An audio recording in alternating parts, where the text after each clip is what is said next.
All right, so today we are going to be making cookies. And not just any kind of cookies, these are an Italian wine cookie. That's right, you heard me correctly.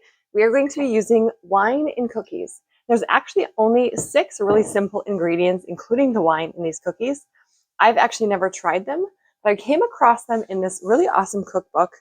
This cookbook is all about einkorn flour. Now, this is an Italian baker named Carla, I'm probably going to butcher this, Bartolucci. And she is Italian, obviously. So there is going to be all kinds of different recipes in here, including like sourdough and different styles of baking using einkorn flour. And that's what we're going to use today. I happen to have a little bit of my einkorn flour left that I had ordered from Asda Standard a few months ago. This is the organic einkorn flour. And if you're not familiar with einkorn, highly suggest that you look it up because it is a really awesome ancient wheat. And it is one of my little lady here. She's eating some lunch over on the side here. It's a really awesome wheat, and I need to continue to learn more about it and how to incorporate it into our daily diet. But it comes in actually kind of small bags of flour. I do have some einkorn berries that I have not ground up yet, so that'll be another project for another day. So we're going to use 2 cups of our einkorn flour in this recipe today, and we're going to whip these up super quick. And when you're baking or cooking with wine, make sure it is a wine that you would actually drink. So this actually has already been opened. It was in my refrigerator. And really, honestly, I need to use it up. But I'm going to use it today, as well as pour myself a little glass while we cook these cookies or bake these cookies. And we can enjoy this together. She's showing you some measuring spoons here. Very important. So this is just a Joel Gott. I don't know much about wine. But this is a Sauvignon Blanc. It is just a white. It's not super dry. It's not super sweet. For me, it's kind of right in the middle, and it is my favorite white wine. A Sauvignon Blanc is my favorite white wine. I'm not super familiar with different brands. This is kind of just a casual one. But I really like it, and so I enjoy to drink it, so I know it'll be good in our recipe. So let's dive right in and just make these cookies, and we will bake them off, and I'll show you that they're a really great, elegant cookie. And they're not going to be loaded in a ton of sugar. And I will kind of read you the foreword that Carla has put in her cookbook here to give you a brief overview about these cookies. They are really popular in Italy. And yes, there's wine in them, but kids eat them. It's no big deal. The wine is baked off. It's not a problem. Hi, honey. Yes. Are you going to bake cookies with me? Are we going to bake some cookies? All right. So without further ado, let's dive right in.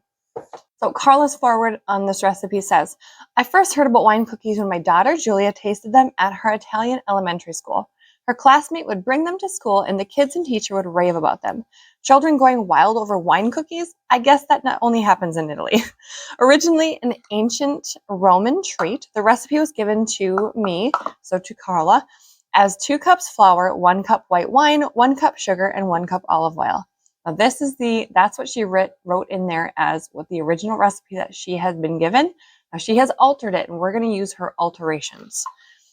They can also be made with the addition of anise or fennel seeds, but I prefer them without so I can taste the delicious flavor of einkorn.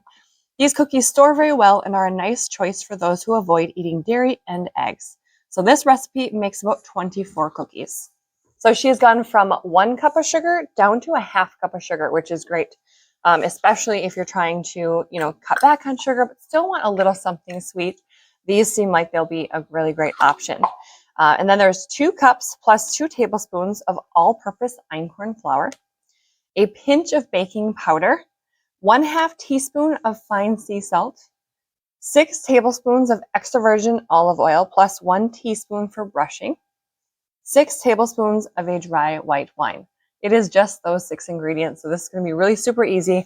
I have all our ingredients laid out, so this is going to come together really fast for us today. You do mix it together, and then we let it rest, and then we will bake them off in about 30 minutes or so. And they're a really cute shape. They're kind of in a little, like you roll them into a log, you roll them into a little circle. They kind of look like a donut, and I'm really excited to try these out. So let's make these. Okay, so the first ingredient here is a 1/2 cup of sugar. So we're going to measure out our 1/2 cup of sugar, and then it says to take 1 tablespoon of that sugar and put that in a bowl to the side. So we're going to do that. We're going to put our sugar right there in the bowl. You want to help? I can definitely get you something to help with. All right, next we're going to add our flour right in here. This is kind of heavy, so I'll do this one, okay? Do you want to help me? Want to hold it? All right, so this is our einkorn flour. Help me? There's our einkorn flour right in the sugar there. And then next is a pinch of baking powder. It literally says pinch of baking powder. So mine's kind of low, so I'm going to put it in my hand and then give it a pinch. Yep. Oh, you got burps? I will definitely let you. I'm going to do 2 pinches because that's kind of the way, maybe 3. That's kind of the way I roll. All right. Next is some fine sea salt. I have a pink Himalayan salt here. Lately, I've actually been using Redmond's real salt, but it's a bigger granule, and so we're going to use this because it's a finer grind. So I'm going to let you measure it. Actually, wait, that one's going to be too big. Wait, let's use the other one. We're going to do, yep, I'll let you do it. I'll help you. Ready? Okay, so this is a 4th teaspoon, so we're going to need 2 of these because we need 1/2. 1, 2. Good job. All right, do you want to whisk it together, Aspen? All right, so I'm going to let her whisk these dry ingredients together. I will bring this closer to you. To give that a whisk up, okay? Stir it up. Yep, go ahead and stir it. Don't fling it all over though. Ready? Just mix it together, okay? Make sure all that einkorn is broken up. If you've never worked with einkorn flour, it does have a very moist texture, and it can create little balls. And it does absorb liquid very differently than normal flour. So it definitely is not an equivalent ratio when you're baking with it. So I'm going to follow this recipe exactly today to make sure that we get the proper ratios. I am not one to often do that.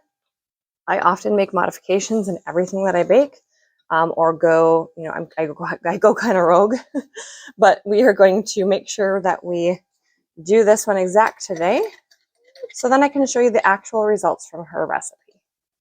So, all right, did we get it all mixed together? Okay, now let's leave it in there for a second, okay? So now it says to drizzle the oil over the flour and mix with a fork until the dough is very clumpy. So we're going to drizzle that olive oil in there, and it says to use, let's see, 6 tablespoons plus a teaspoon for brushing. So we'll do the 6 tablespoons here. I'm going to measure this in here, and then you can help me stir it up. Okay, so it says to drizzle it in. There's 1.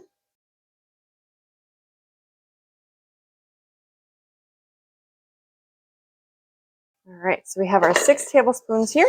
We're going to use the fork, okay? Can you use the fork? Use this one. Okay, yep, go ahead and mix that together. Ooh, and that. Ooh. Okay, mix it up.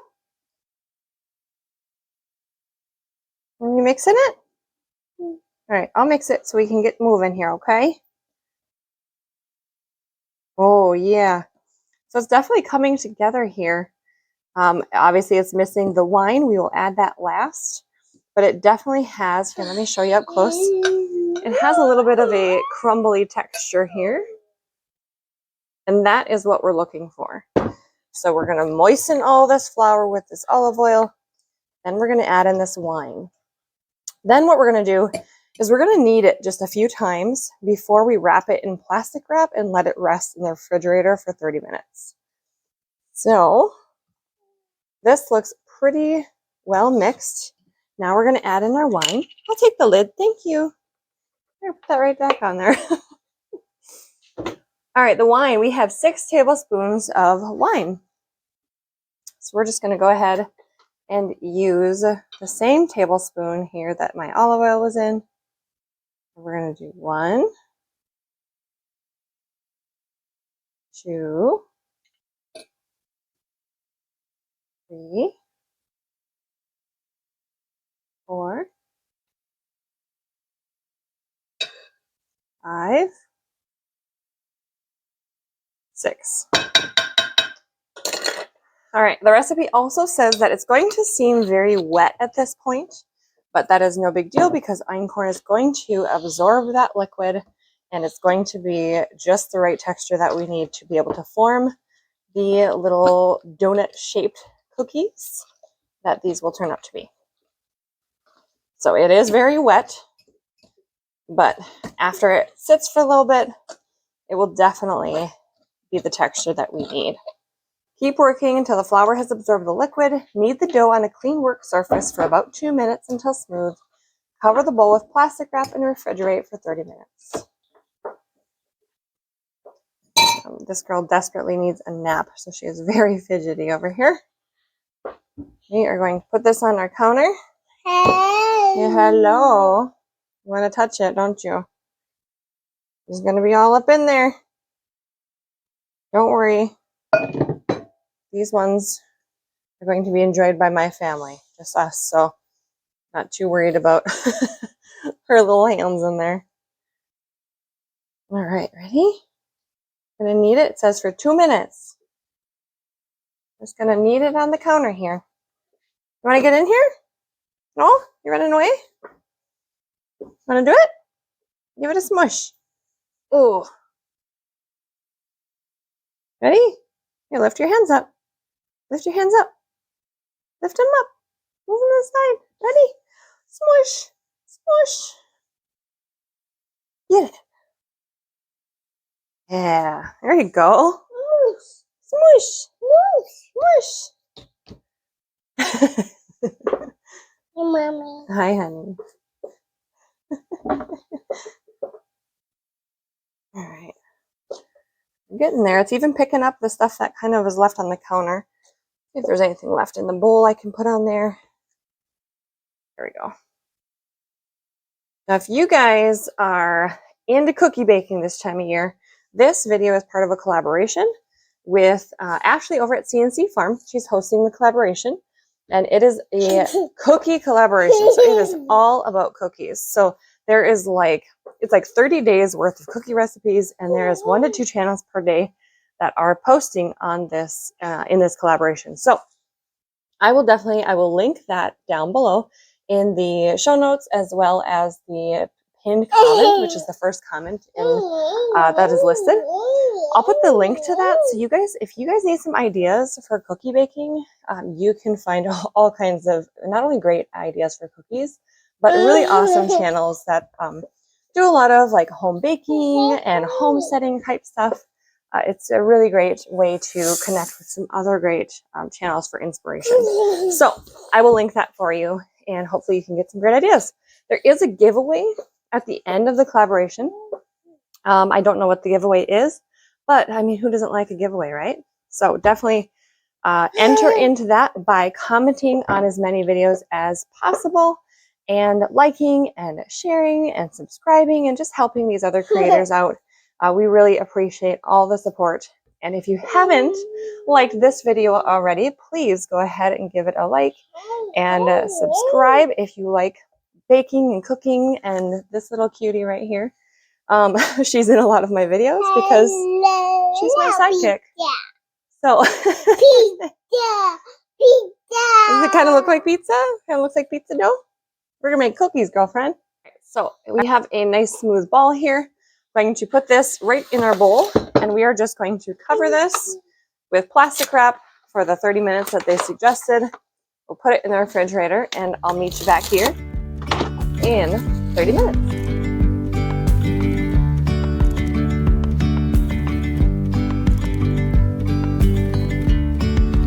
Yesterday there was sun and there was rain, beauty in the mundane, and as the light startled our eyes. All right, so it's been about 30 minutes, so we are going to roll out our cookies.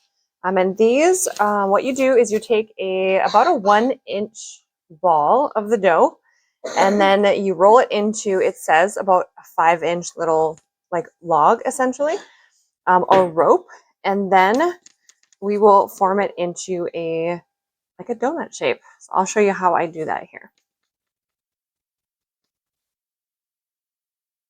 So just kind of roll it out. And this dough, actually, it doesn't stick to my hands. It has a really nice texture, actually. It seems like it's going to be really easy to work with. I'm going to roll it out. And then we're just going to loop it around onto itself. And then it says to dust it or brush it with olive oil and then dip it in the sugar. So we'll put a little olive oil on the top, dip it in the sugar, and then we will put that cute little cookie on the tray. So I'm going to repeat this with all the cookies, and then we'll bake them off at 350. I have my oven preheating at 350. We'll bake them off. They actually have a long bake time of about 25 minutes or until they're golden brown on the edges. And so we'll just kind of keep an eye on them, and I'll let you know if it did take indeed the 25 minutes or if they were done a little beforehand. My oven seems to run a little hot, and so I assume that they're going to probably be done around the 20-minute mark. I'm notorious for burning things in this oven or just overdoing them just slightly because I walked away for just like 1 or 2 minutes too long. So I'm going to make sure I check them at that 20-minute mark, and we'll see if they are good to go. So. And now there's something in the air and a sparkly shimmer on our skin, restoring everything within.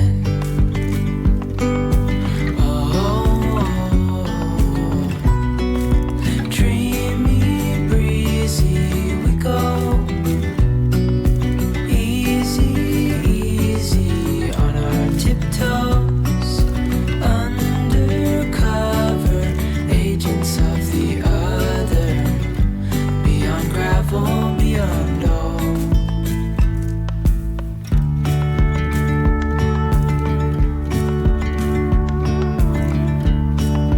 Hand in hand, building castles. All right, so I realized as I started, my little cookies were a little bit bigger, and then they got smaller because I realized I was running out of dough. So the first couple are going to cook differently than the last bit, but that's okay. I have ended up with 20 cookies here, and you're supposed to get about 24. So I'm a little short, but that is no big deal. We'll just have a little bit of different cook times on them, and we'll experiment a little bit with that. So these are ready to go in the oven. We have 10 per sheet here, and I'll go ahead and put those in, and we'll check those as they bake.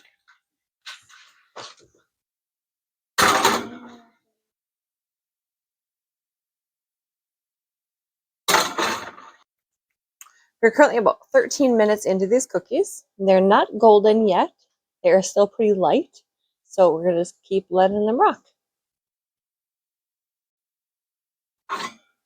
All right, these went from didn't look done to definitely done very quickly. So this pan is going to be a little more perfect as far as cook time than this one.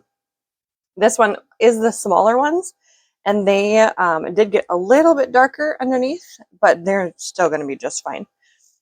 These are ready to go, so I'm going to put them on the racks here and let them cool.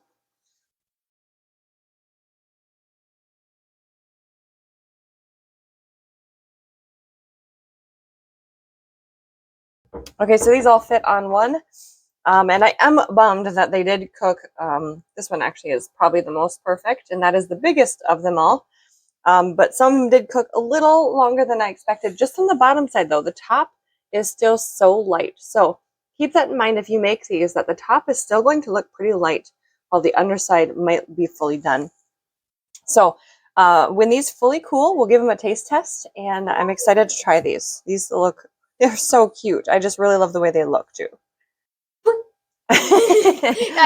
We have a taste tester here.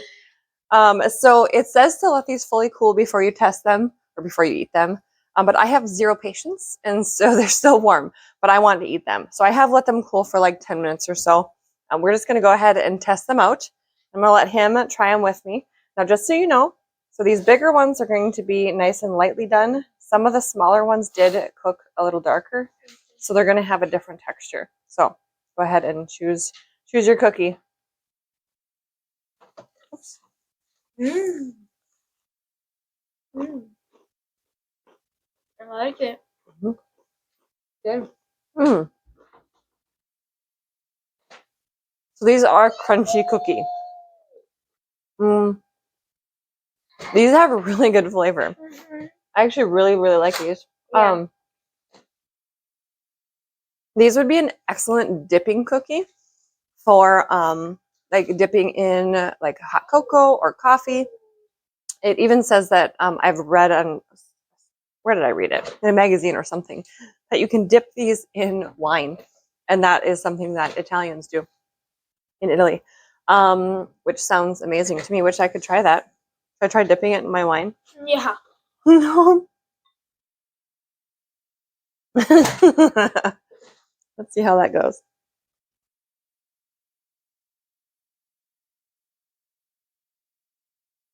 You like it? That's interesting. That definitely highlights the alcohol in the wine. It's actually really good, but it does highlight the alcohol in the wine, which is kind of interesting. So I think I would prefer these dipped in like a coffee. So these would be really an elegant option to serve for a gathering or holiday gathering or a group of people. So what do you think? What were you gonna say? I was gonna say that these might be really good in milk. Mm. I gotta try that. Yeah, you can try it. All right, you try it now. Well, he's getting the milk. The flavor of these is so nice because it's not overpoweringly sweet, which is something that's really refreshing to have in a cookie. Let's see if Aspen likes one. Do you want a cookie, Aspen? Hi. Oh, he's gonna try his milk now. You want to try it? Cookie? Want to try a cookie? Which one do you want? Is it good in the milk? Yeah? Nice. If you let it sit in there for a second, does it soften it up? Like, let it sit in there for just a second. Ooh, what do you think? Is it tasty? Tastes good? Yum.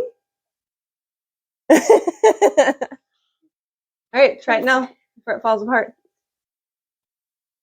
Yeah, you're so messy. It's more like pure milk Because you just turned it into a milk cookie. All right, so if you need an elegant cookie that is versatile and not overpowered in sugar to bring to a gathering of any sort all year round, I definitely recommend these cookies. They're a great option. And for the warmer months, dip them in something hot and keep it cozy. And remember to check out the playlist below. For all the other people in this cookie collaboration, you will find some really great recipes as well as some awesome channels. So take care. Have a wonderful, blessed day. Bye. Bye. See you in the next one.